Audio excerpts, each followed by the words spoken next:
Hello my dears. ഇനി pay later ഉപയോഗിച്ച് ആമസോണിൽ നിന്ന് പർച്ചേസ് ചെയ്യുന്ന പോലെ തന്നെ നമുക്ക് മീഷോയിലും പർച്ചേസ് ചെയ്യാം. ഇതിന് വേണ്ടിയിട്ട് നമുക്കൊരു ആപ്പും കൂടി ഇൻസ്റ്റാൾ ചെയ്യാനുണ്ട്. അത് ഞാൻ വഴിയെ പറയാം. നമുക്ക് ജസ്റ്റ് ആ പ്രോഡക്റ്റ് കാർട്ടിലേക്ക് ആഡ് ചെയ്യുക.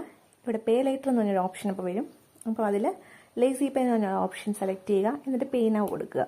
ഓക്കെ, അതിൽ നിന്ന് ഓട്ടോമാറ്റിക്കായിട്ട് ഡിഡക്റ്റ് ആയിപ്പോയി ഓർഡർ കൺഫേംഡ് ആവും.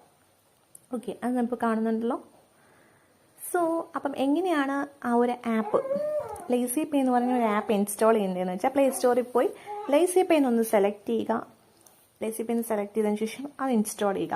എന്നിട്ട് അത് ലോഗിൻ ചെയ്യുക. നമ്മുടെ മൊബൈൽ നമ്പർ, മെയിൽ ഐ.ഡിയും പിന്നെ വേണ്ട KYC ഡോക്യുമെൻറ്റ്സ് എല്ലാം കൊടുത്ത് അതൊന്ന് വെരിഫൈ ചെയ്യുന്നതിന് ശേഷം നമുക്കൊരു പർട്ടിക്കുലർ എമൗണ്ട് അവിടെ അപ്രൂവ് ആവും. സോ ആ എമൗണ്ട് വെച്ചിട്ട് നമുക്ക് ഈ ഒരു മീഷോയിൽ അത് ഇൻസ്റ്റാൾ ചെയ്ത് കഴിയുമ്പോഴത്തേനും ഇത് മീഷോയിൽ നിങ്ങൾക്ക് കാണിക്കും. ലേസി പേ എന്ന് പറഞ്ഞിട്ടൊരു പേ ലേറ്റർ ഓപ്ഷൻ കാണിക്കും.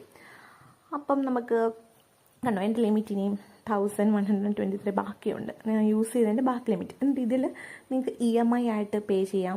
അല്ലാതെ അതായത് ഔട്ട്സ്റ്റാൻഡിങ് ഇപ്പോൾ പ്രിൻസിപ്പൽ എമൗണ്ട് കാണിക്കുന്നുണ്ടോ.